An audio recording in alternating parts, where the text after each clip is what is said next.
The deadly shooting has rocked the community and the nation, much like the school shooting at Columbine High School in 1999.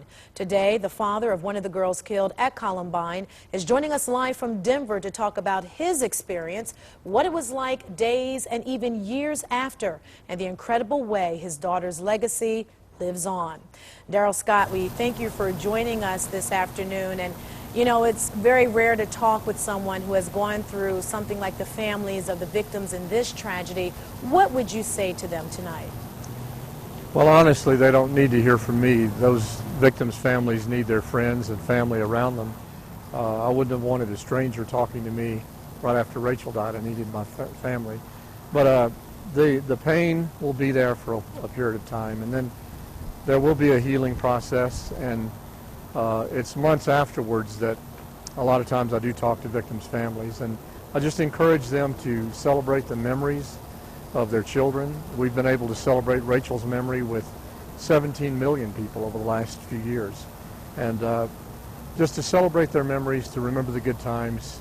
Suddenly, pictures that were lying around the house will suddenly become priceless possessions. Those things will all come together, and my heart really goes out to the parents, especially, who lost children.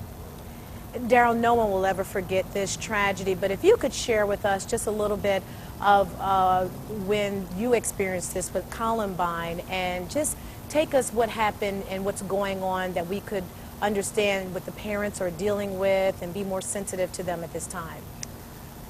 Well, I was in a shopping mall when my wife called on my cell phone and said there had been a shooting, and I rushed over to the school, and you just want to live in denial that your child could be taken from you. And I had two children at school that day. My son Craig was also there in the library.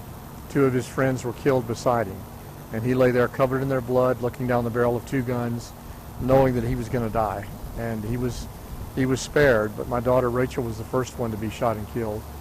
And for days we were just in shock, and there were a lot of well-meaning people who came from all around the country to try to console us, but we really needed just to be with our friends and family. And I think the best thing that anyone can do is just be available. It's not a time to push ourselves on other people, on people that are wounded and hurting, but it's a time to be there if we're needed. And of course to offer up our heartfelt sympathy and our prayers to the victims' families and to the whole community, because the whole community there is going through some real pain right now, and my heart goes out to all of them. Yes, it has affected just so many people, what has happened here this week. Well, you have definitely carried on Rachel's legacy in such a powerful way. It has touched students all across Northeast Ohio. We know it's been here several times. Tell us a little bit about Rachel's Challenge. Well, it's a program. It's the largest school assembly program in America today. We reach around 3 million students across the United States and also in Canada and several other countries. We have 50 presenters, and we simply go in and tell a story in an assembly, and then we do a training with about 100 to 200 students, create a service club in that school, do an evening event with parents, and we have seen 7 school shootings prevented that we know of in the last few years, and over the last 2 years we've seen over 500 suicides prevented as a result of her story. So her legacy lives on. Well, we thank you so much for the wonderful work that you're continuing to do in your daughter's name. And Darrell Scott, we thank you for joining us today live on 5. We appreciate it.